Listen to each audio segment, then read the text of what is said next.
So maybe now there's another way we can have a say, all sing happily. When you DIY, you get to keep your money as leech free gold and treasure. And if we're too small, then post us on your wall. Hello, and welcome to the Tech Dirt Podcast. I'm Mike Masnick. Once again, I wanted to thank everyone who's been sharing the podcast and telling others about it. We've seen more and more people subscribe, and that's always very nice. Speaking of which, we are now officially available on Stitcher. So if that's how you like listening to podcasts, go for it. Also, people tell us that if you rate or comment on iTunes, that helps with our visibility too. So if you're one of those people who are subscribed to the podcast via iTunes, we'd really appreciate a rating and a comment, especially if it's a nice one. I guess you can do a not so nice one too, but we wouldn't like those quite as much. Of course, podcasting is a brand new kind of medium, and Apple's iTunes was a big part of making that happen, just like it also played a big role in really forcing the legacy recording industry into the 21st century, even if they went kind of kicking and screaming the entire way. In a somewhat parallel situation with books, Amazon led the way. It created the Kindle, which revolutionized the ebook market, which had previously been a whole lot of unrealized promise. But with the ebook market also came a separate revolution as well, which was self-publishing. Sure, self-publishing has been around for ages prior to the Amazon Kindle, but for the most part, it was kind of a complete joke. Vanity publishing scams, and that were mainly to separate money from people who couldn't get real book deals. Yet with the rise of things like the Kindle, which provided top-to-bottom structure for creating, publishing, and selling your ebook, we were launched into a new revolution in self-publishing, creating authors who could take much greater control over their own destiny. Rather than playing the role of a gatekeeper, as the big legacy publishers did for years, Amazon played the role of an enabler. Anyone can publish that way, whether or not your work is any good.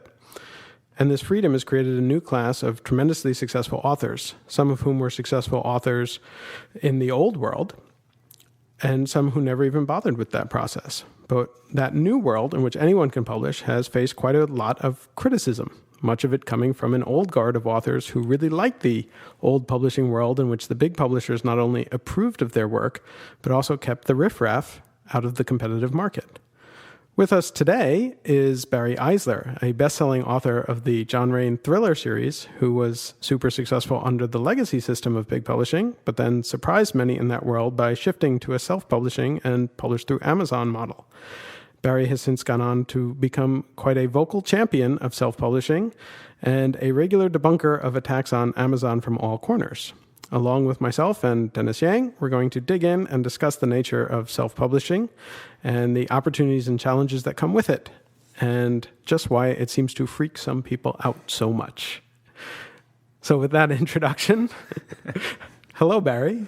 Hey, Mike. How are you? All right. How are you? Welcome. Thank you. It's nice to be here. Thank you for joining us. So why does self-publishing freak people out? Wow, it's a big question.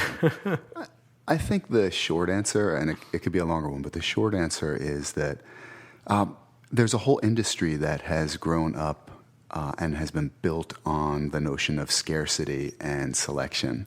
So if you are part of the legacy industry, whether you're an editor or an agent or have some other function in the industry, or if you're one of the authors who's made it past those gatekeepers and now has a publishing contract, you're a made man or made woman, you feel special. You feel, if you're an editor, like you're someone who has the power. You feel this way with reason. You have the power to make or break someone's dream. For every 1,000 people waving a manuscript at you, you have the ability to select the one that will get into some bookstores. And again, if you're one of the authors who's been selected that way, you feel special. You got the pat on the head. I think it's just human to want to preserve a system like that, because that system becomes the source of your position, your power, your profits, and has a lot to do with your status and your self-esteem. So that, I think, is probably the root of the whole thing. I mean, it's like this. It used to be, if you said just the statement, "I'm published," that meant something, and people wanted to have that feeling for themselves. Now the statement, "I'm published," doesn't mean anything anymore. Right. The metrics have changed. And the metrics have changed in a way that are not comfortable for a lot of people who used to be able to say with pride, well, I'm published. Because, for example, you could get published and you could sell 100 books. The book might not have done well, but you had that legacy contract. You got the pat on the head. There was this bright line distinction between the unwashed masses, the wannabes, the unpublished, and you. Even if you only sold 100 books. Now to be able to say, well, I'm published, people are like, well, how many books did you sell? It's like Hugh Howey sold like 1 million. He's self-published. So I think that makes a lot of people uncomfortable. The metrics for status and success are changing, and you just have to expect the old guard not to be immediately comfortable with that. Yeah, because I mean, Clay Shirky had the famous line that, publishing used to be an industry and now it's a button. Yes. Which, when you think about it, you're like, oh yeah, that I mean, obviously there's a lot more to it than that. But if being a published author is part of your identity, this new world sort of strips away a big part of that identity. No doubt. And he said so many smart things. Clay Shirky said so many smart things about publishing, and a related one is that industries will seek to preserve the problem for which they are the solution. Right. And so it's funny. I'm a pretty, as you point out, I'm a fairly vocal critic of the big five and the legacy system, the legacy publishing system. And it gets sort of personal on the other end sometimes, and I try to take pains to say, look, it doesn't feel personal for me. I don't think that the suboptimal practices of the legacy industry are the result of people in the legacy industry being uniquely bad people or bad people at all, for that matter, evil or anything like that. They're human beings, and they're doing things that human beings do under certain circumstances. And one of those things, as Clay Shirky likes to put it, is attempting to preserve the problem for which they're the solution. And the problem for which their solution is a scarce world, a world of books that is made scarce by the technology of the codex, the fact that the only technology for distributing and reading books until recently was paper. That makes a scarce world, and then there arises a system, a class of mandarins whose job is to screen out the 1,000 books that they don't think are worthy for everyone they think is worthy, and that gives them all the power and status and things I'm talking about. And as that system changes, well, of course they're not going to like it. I don't blame them for that. Right. Well, but then let's bring up the other criticism that comes up often enough, certainly, which is that, well, now it's Amazon's world, right? So, with the ebook world, Amazon dominates, and I don't think anyone denies that. Right. And so, and I see it as, as I said in the opening, that, Amazon is an enabler and that anyone can go and publish on Amazon. They're not acting as the role as a gatekeeper, but they are sort of a dominant player, and that gives them certain powers that certainly some people find to be threatening, perhaps with good reason. For sure. So, there's so many things I find so interesting about this revolution in publishing, and one of them is this. So a week ago, I was on a panel. I think it was a week ago today, in fact. But anyway, I was on a panel at Digital Book World in New York, and the title of the panel was "Can Amazon be constrained, and should it be constrained?" And when it was my turn to speak, I said, among other things, the question strikes me as a very strange one, because this is a company that invented the online book selling and made digital books, the platform for digital books, a reality, and enabled self-publishing as a viable means of reaching a mass market of readers that has sold more books in more formats in more places at lower prices than anyone in the world. And we're having a panel called "How do we stop that?" It's very strange to me. So it's not that I'm unconcerned about Amazon gathering too much power. I don't want there to be any massively dominant system or player or cartel in the publishing industry. I don't think that's good for anyone, that sort of centralization of power. What fascinates me is that we already have that sort of centralization of power. We've always had it, and it exists in New York. Among these 5, it used to be 6, and it was more before that, but there's just ongoing consolidation in the legacy industry. It's a group of essentially incestuous companies of people with more or less the same backgrounds, from the same places, the same educations. They intermarry, they swap companies, they go from one to the other, they go to the same parties. They're a lot alike. Right. And they're making, traditionally, the decisions about the 1 out of 1,000 books that people will be able to read, that they'll hear about, they'll be able to access, and they'll be able to read. And that's the way it's always been. And so I think it's in part a devil you know situation. People have just never, what else could we have? I mean, nobody's even asked the question. That's also human. I never asked the question until Amazon's digital books and self-publishing came along. And that's when it started to occur to me, wow, these guys are actually screening out about, I don't even know what the ratio is. It might be more than 1,000. It's got to be at least 1,000. At least 1,000 books that people are trying to get published. These guys are denying publication to those books and publishing the one that they think is worthy. I do not think this is censorship, but it is interesting to note that the function, the result, is the same as censorship. Mm-hmm. And so sometimes I like to say, when people say, yeah, but they're guardians of rich literary culture and curators of literary culture, and they nurture authors and all this kind of stuff, and we need their gatekeeping function. Sometimes what I say is, do you think that the internet would be better with gatekeepers? Because it's an interesting question. I mean, the internet and so what people like to say, especially in the legacy system, is, look, we perform a valuable screening function. Most of the stuff out there is crap.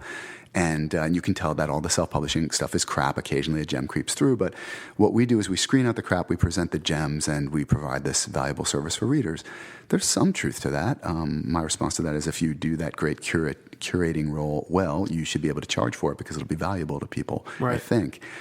But regardless, their job has been to deny the light of day to all those different books. And if you think that's a good thing, then I think it would follow that the internet would also be better, right, with some sort of governing body preventing the unwashed masses who are not capable of deciding what's good for them and useful and beneficial for them, screening it all out for them, preventing them from even knowing it exists. I've yet to find anyone who says, yeah, the internet would be better. Well, there are some people who certainly do seem to at least imply that. And you know what? The people who live that are the governments of Saudi Arabia and China, sure, and certain authoritarian personalities in the U.S. government too. But those are the people who think, yeah, we could really make this internet thing work better if we had some gatekeepers and more rules and that sort of thing. I mean, the thing that gets me is that, I think you're exactly right? And there is a role for the curation, but it's this weird sort of mindset that says that the curating role should mean that these other things don't happen at all, right? I mean, you can still have all the bad content and still have a curating role that is picking out the good stuff from all of that mess. Yeah. And then if you look at it and you say, well, okay, if their main value is the curating role, then the deals that they're offering seem really kind of ridiculous, because they're basically taking the copyright and the majority of the royalties in exchange for some of the marketing and a curating role. Yeah, the theory of marketing, I should say. Yeah, I mean, it sometimes happens. Yeah, but we always have to be careful not to conflate the theory, the ideal of publishing with the reality. I had this experience where I haven't written a book, but I've been approached a couple times about trying to take something that I've done with TechDirt and write a book based on some of what I've written. And so I've talked to different people here and there and a couple different publishers, and one of the things that always comes back is, well, what we really like is that you have the marketing platform, through TechDirt. And I'm like, right. But then if I'm going to do a deal with you, like, isn't that what I was going to you guys for? Super interesting question. I remember, not for his most recent book, No Place to Hide, but for the book that came before that, And Justice for Some, Glenn Greenwald's book. So I remember going to see Glenn speak in Berkeley, and the book had been out for maybe a week at that point. I remember going to my local bookstore, Kepler's, the day it came out. They didn't have a copy because the publisher had failed to supply them. There was some sort of screw up. And the digital version wasn't available for something like at least a week, and I think it was significantly longer after the pub date. Meanwhile, Glenn's got like 400 people who've come to hear him at Berkeley. They ran out of books quickly, not enough to satisfy the demand. He's on Rachel Maddow and all these other shows, and the digital book's not available for all the people who are watching on they're watching Rachel Maddow interview him on television. They've got their Kindles in hand. They can just, with a couple of clicks, they could have ordered the book, but it wasn't available then. And I was thinking, okay, his publisher didn't get him on Maddow. His publisher didn't bring those 400 people into his book signing. I mean, this guy's a one-man marketing machine. He's got all those connections, and he's got all that demand for him to be on all these shows, which will amplify his message and get the word out about the book. All his publisher is doing at this point is just fulfilling the book, and except not doing a they're very not good even job. doing that. Yeah. Wow. So Glenn, if you're listening, let's talk about self-publishing. Yeah, really. Who did publish his books? I don't remember. It was one of the big five. Yeah. Yeah, I mean, where does the role of curation come to? Like, where does it fit in this new world? Like, how do I find good things, good content to read? Yeah. Is Reddit really the model of curation now? Or just even like Amazon ratings, right? Yeah, Right. so this is such a great question, because one of the things I've noticed again and again in the revolution in publishing is this human tendency to conflate a function, in this case, call it curation, with the entity that has traditionally provided that function, Right. which in this case is the Big Five. They perform this win. I call it winnowing, but it doesn't matter. Curation. It doesn't matter what you call it. And so a lot of times people say, look, if New York goes away, then there will be a tsunami of crap. And in fact, for anyone who's listening, Google "tsunami of crap" Joe Conrath. You probably just could find it with the title "The Tsunami of Crap." Joe debunked this notion, I think, 5 years ago, and this was probably his metaphor when he talked about, or his analogy, the internet. He's like, look, if there's anything to the tsunami of crap theory, then the internet itself should be useless, right? Because for any given person, the internet is mostly crap, and yet every one of us makes beneficial use of the internet every day. Right. So somehow, but there is a lot of crap, right? And of course, and Yeah, I think but the crap doesn't you Doesn't get in your way. you don't have to go through the crap, right? That's If you have a decent map. So the question is, what is the map? right, where is that map? Exactly. So already we have what I like to think of as third-party systems kicking in to help consumers winnow choice to a level at which they can meaningfully sample it. And what's interesting too is, and some of those things, are things like Amazon reviews. I mean, you just mentioned that, or Reddit. Word of mouth is always a powerful system. It's been my observation that any time there is a product or a service that exists in greater abundance than an individual consumer can meaningfully sample for herself, third-party systems come in to help people decide. This seems true for movies, music, restaurants, travel. There are probably other categories that I'm not thinking of. Right. But it's a demand-side problem. People like books, and they want to find out, like, well, what book will I like? So somebody helps them winnow that choice. What's interesting is that the curators, the self-identified curators, they publish about 200,000 books a year. That's not that much winnowing if you think about it. That's year in, year out. I mean, at the end of 5 years, there's a backlog of 1 million on the assumption you've only read, say, 50 or even 250 a book a week over those 5 years. You've now got a backlog of 1 million books they have published, and that's just the past 5 years. The books don't go away. So it raises a bit of a question. Yeah, they're not doing much curating or winnowing, actually. They're certainly not the final stop on the winnowing train, right? I mean, if you walk into even the tiniest bookstore, even the tiniest airport kiosk, they have more books than you can meaningfully sample yourself to decide which one. So the thing is, people are like, oh my God, if New York goes away or it evolves into something else or whatever, then the tsunami of crap will wash over all of us and all of Western civilization will drown. And I'm like, well, I mean, we already have millions of books that these companies have published, and yet somehow people are able to find the relative handful of books every week or month or year or whatever, however often they read, that are meaningful to them. How has that happened? Well, through book reviews, I think, and recommendations from your local bookstore, from Amazon customer reviews, from blogs. I mean, bestseller lists are still like a big source, a huge source of winnowing. And they always will be. It makes perfect sense. Yeah. You don't know what to read, and you feel like, you know what, 1 million people can't be wrong, even though actually they can be, because there are some examples. But it's not a bad guide. But there's been all this stuff too, with like people gaming the bestseller lists, right? There was this whole scandal last year where like you can pay some amount and there's a company that was going around and buying a certain number of books in a certain number of places. Yeah, it was really kind of sketchy. Yeah. I mean, and even just the whole strategy of getting all of your friends and everyone you possibly know to buy in that first week, right? Sure. You're trying to game the system. I'm not sure how much. I'm not sure how much that would move the needle. But here's another thing. So something I keep noticing in the revolution in publishing, which is people will identify something as a new and terrifying problem that has actually existed, as far as I know, forever. Gaming the system is one of those things. Right. There have been periodic bouts of moral panic over the integrity of the Amazon customer review system because some author gets outed as being a sock puppet or leaving negative reviews on other authers for other authors' books out of jealousy. I know it's I just have to say, just parenthetically, it really does. Like I'll tell you what. You got to make up your own mind about what you want to do. If you want to be a sock puppet, I personally don't, but I don't really feel like that's the kind of thing. Like if you did it, how would you look in the mirror? Exactly. Yeah, but when you're that person who's leaving negative, nasty reviews on some author just because you decided you don't like that person, or that person, I don't know, cut in front of you in line or something, wronged you in some way. Right. Like, how do you just got to take a deep breath and say, I don't want to be that person. But anyway, totally. so there have been periodic bouts of moral panic over the integrity of the Amazon customer review system. And in my opinion, Amazon has overreacted a few times to placate the people who are complaining by really throwing out the baby with the proverbial baby with the bathwater, saying, hey, if you have any contact with this person, or like you're both authors, or you were at a conference together, there's some sort of connection that their spiders uncover, they'll delete those customer reviews to maintain the at least appearance of the integrity of their system. I think that's a shame. I personally think the way to deal with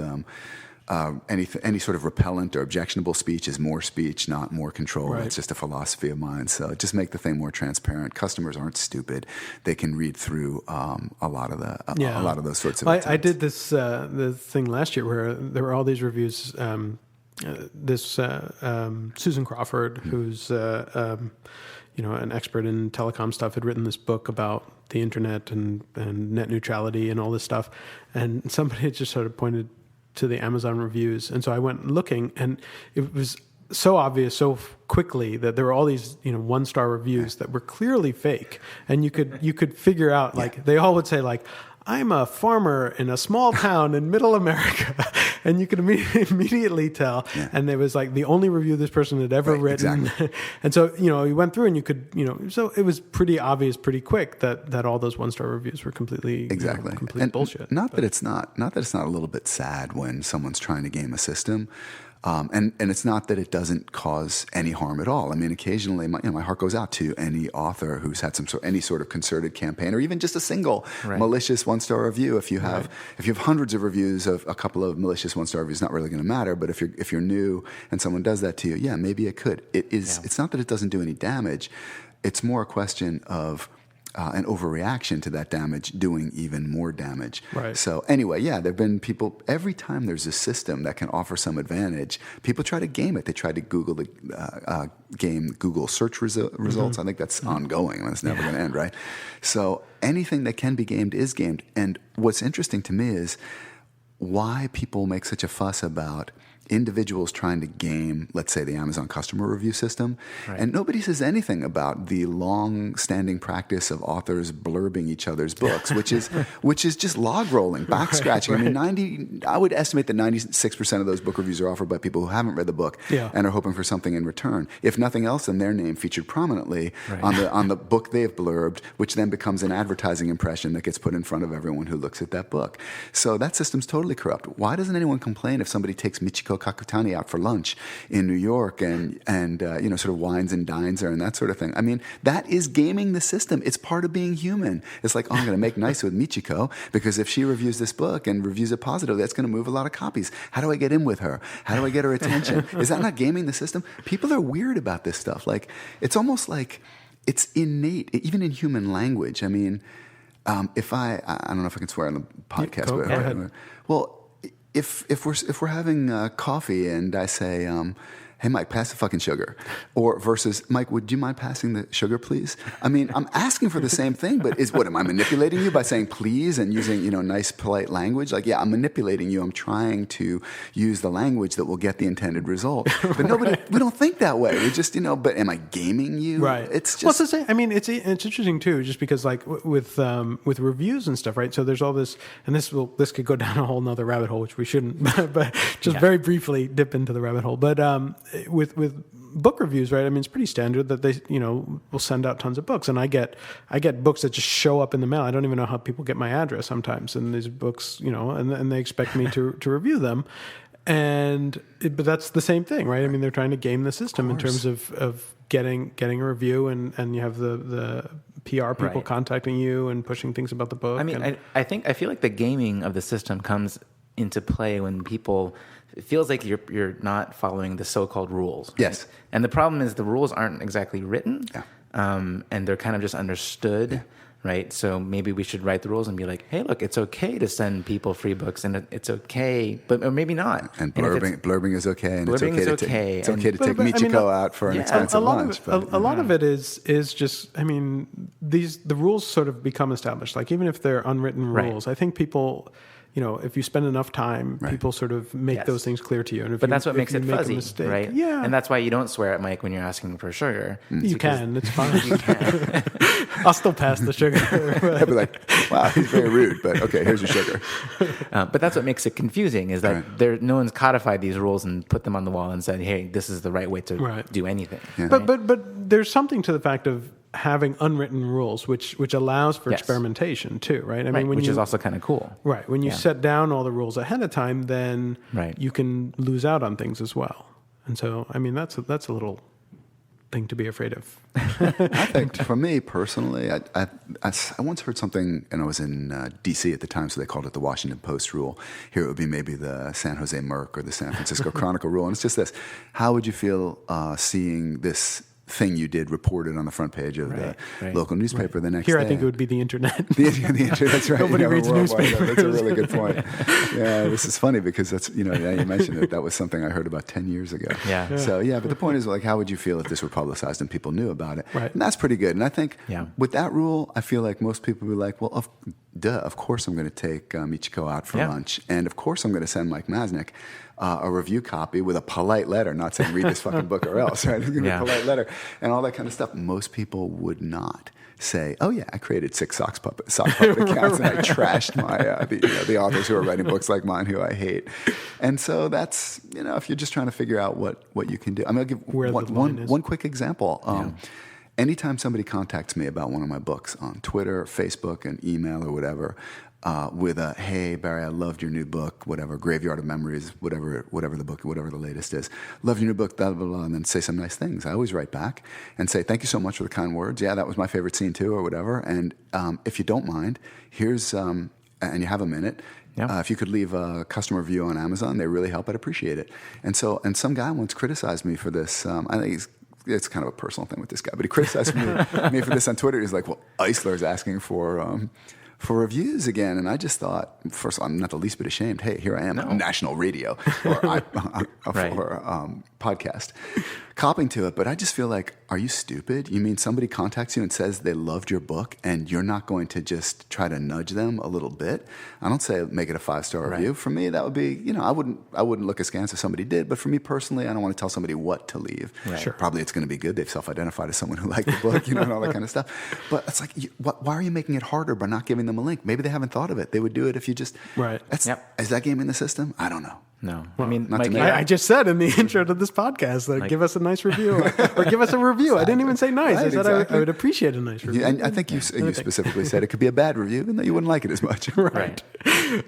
So one sort of final thought, and then or final question, and then we'll go into sort of final thoughts. But going back to the sort of Amazon dominance thing, one of the questions that I think has come up a few times is that, is it possible for somebody else to come along? I mean, obviously it's possible, but is that likely that somebody else will come along? And certainly, Google has their own books and there are other players in this space, none of whom have really caught on.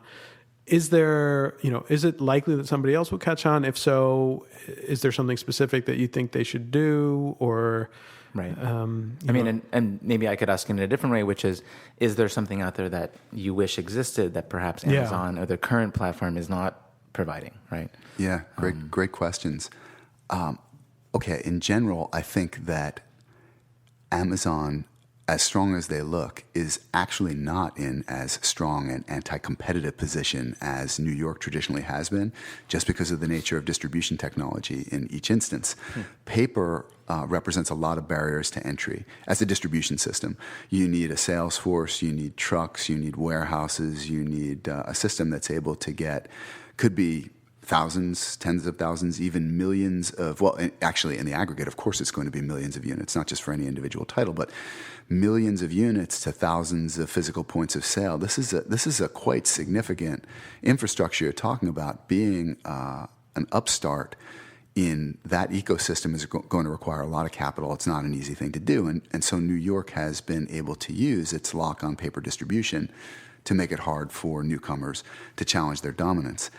Amazon doesn't have that, at least not in digital, because as the cliche goes, but it's only a cliche because there's a lot of truth to it, that your competition is only a mouse click away. a lot of what accounts for, and nobody wants to admit this in New York, but a lot of what accounts for Amazon's power in publishing right now is an incredible customer experience. I mean, Barnes & Noble sells physical books, and they came up with the Nook, and they also sell digital books. If you go to their bookstore, I've never met anyone who likes the Barnes & Noble bookstore experience, online bookstore experience, more than they like the Amazon online bookstore experience. There are many people who like their Nooks a lot, more than they like Kindle, more than they like an iPod, whatever. They really like the Nook, and what they'll often do is they'll find what they're looking for in the Kindle store, and then they'll look it up quickly in the Nook store and download it from Barnes & Noble. But the customer experience is really good. So that's something Amazon has going for itself. What I would really like to see to maintain healthy competition in the industry is a couple things. One of them is I'd really like to see New York compete. I'd like to see them stop colluding, stop whining, stop being behind or affiliated with panels with titles like "How can Amazon be stopped?" As I said at this thing, what I'd really like to be on is a panel that's focused on what is Amazon doing well and how could New York do it even better. Those are the kinds of questions I would like New York to be asking, and I'd like to see them step up and perform. Another thing I'd really like to see is more authors putting bookstores on their own websites. Self-published authors can do this. Legacy published authors can't. But one of the things that I think will constrain Amazon and other players from lowering royalty rates is obviously is choice for consumers. So. This is another one of those things that is fascinating to me, where people talk about, they're like, Amazon, don't you authors get that, yeah, they're paying you high royalties today, but that's only so they can sort of fatten you up, make you happy, dumb and stupid, and then in the future, when they're the last company left standing, they're going to screw you with low royalties. And my standard response is, oh, do you think that they might lower them all the way to 17.5%? Because that would be really, oh, wait a minute, that's the lockstep digital royalty offered by New York today. And it's fascinating to consider that people discount Amazon royalties of as high as 70% and claim they're just a stalking horse for some future hypothetical day when Amazon's going to lower royalties. And they're completely sanguine about 17.5%, which is the prevailing norm coming out of New York. I find that really interesting psychologically. Anyway, that is not to say that Amazon should be trusted any more than any other large company or entity should be trusted. What will keep Amazon behaving properly isn't Amazon's inherent goodness, because human beings are not inherently good, and Amazon is made, like all other companies, of human beings. What will keep Amazon performing the way we want it to is healthy competition, the kind of healthy competition New York has never had. Right. So where will that competition come from? Apple, Google, other big companies. Come on, New York, step up. But yeah, other individual authors offering their books on their own websites, where they'll be making, say, 90%, 93%, depending on the PayPal fulfillment system.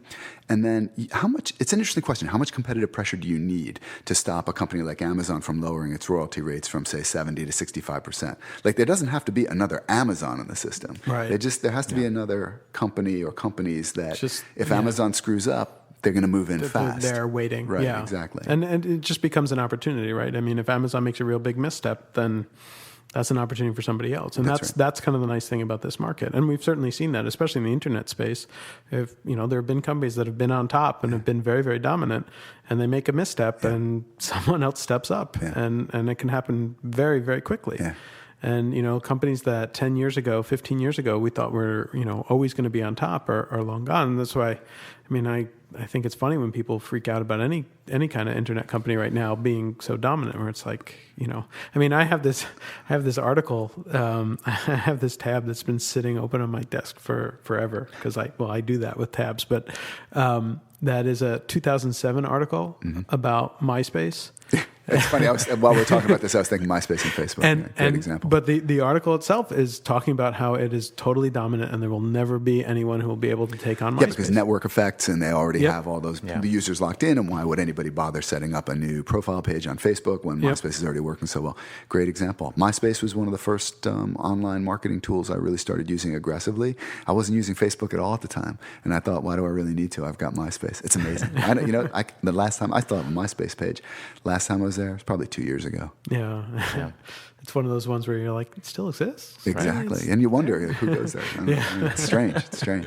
All right. So I think that's actually a pretty good final thought. I was going to go around and ask for final thoughts, but I think you actually did a really good job summing up our thinking here. So I wanted to thank you very much, Barry, for joining us and Thank you guys. having this discussion. And this was a lot of fun. And we'll have you back again, well, next week. I look too. forward to it. All right. Bye. When you